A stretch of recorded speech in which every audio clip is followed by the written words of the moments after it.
Hi, my name is Tamara Maloff, and I'm the teacher librarian at Mount Sentinel Secondary School. This is a brief introduction to engaging learners and working with criteria feedback in the context of online literature circles. The context for this tutorial is a group of students in grade 7-8, or our intermediate class, who are engaging in online literature circles with two other participating school districts. We are working with dystopian thematic clusters, three of them. Students chose a novel from either the environmental, societal criticism, or human transformation clusters, and they've been prepared in making connections to text, self, and world, and their teacher has also introduced them to the key questions from each cluster. So far, they've been reading, taking notes, using a variety of strategies, including sticky notes and graphic organizers, and they've been introduced to the Lit Circle rubric and have set goals for reading and responding. They are preparing their first response for posting. Our goal is to have the students understand how to effectively provide feedback according to criteria.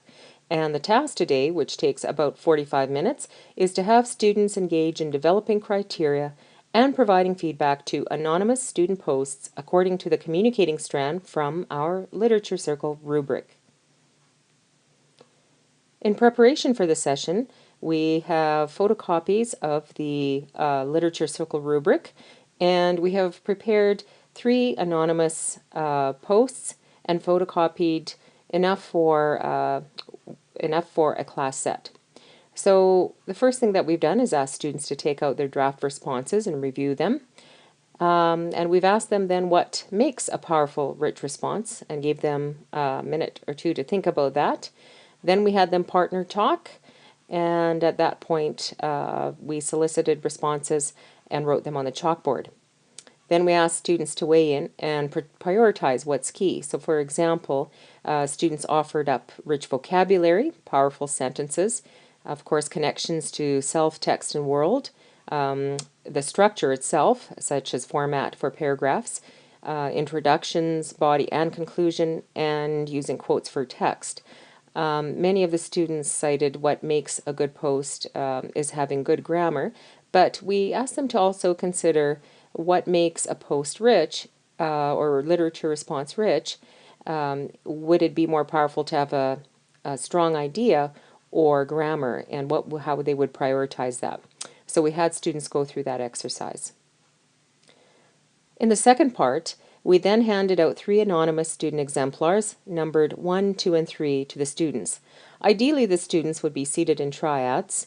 Each student then reviews their individual exemplar, and we ask them to star for powerful criteria, according to the criteria they just generated, and a question mark next to potential improvement. We had the students discuss these for 2 to 3 minutes in their groupings, and then we reported out, did some whole class reporting. We went through each exemplar. So for example, we went through anonymous post number 1 and solicited examples of powerful criteria and question marks for the purpose of alignment. So some of the students' responses were the following. They made some real connections to their own experiences, which made it real for me. I saw some rich vocabulary, and here's an example.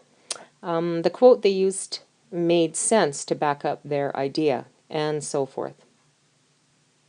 In the third part of the session, we then asked the students to take out their Literature Circle rubric.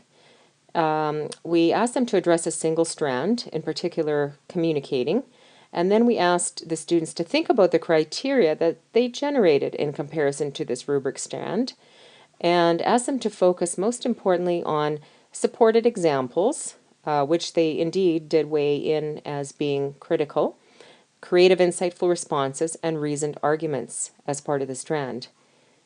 We then asked the students to evaluate their sample paper with a brief justification comment at the bottom. In their triads, the students then passed around their exemplars until everyone had an opportunity to evaluate. Then we hosted a group discussion to ensure alignment, and the whole class discussion on evaluation and feedback.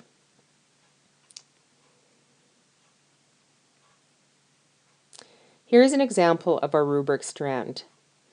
Many thanks to Lauren Smith from SD10 for drafting the rubric.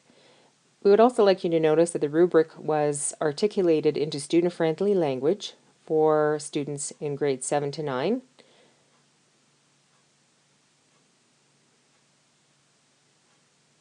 In the end, what we found is that the students were able to generate and prioritize criteria successfully.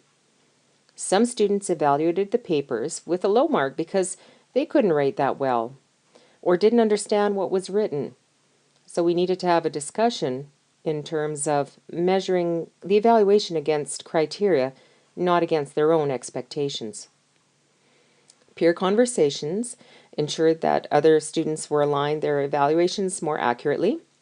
We also found that we needed to reassure students that regardless of their current or perceived assessment of their own posts or draft posts, that working with criteria and redrafting would improve their responses and allow them to reach a reasonable goal or their personal best. Finally, students were encouraged to set a goal and note 1 or 2 specific things that they would do to improve and enrich their responses.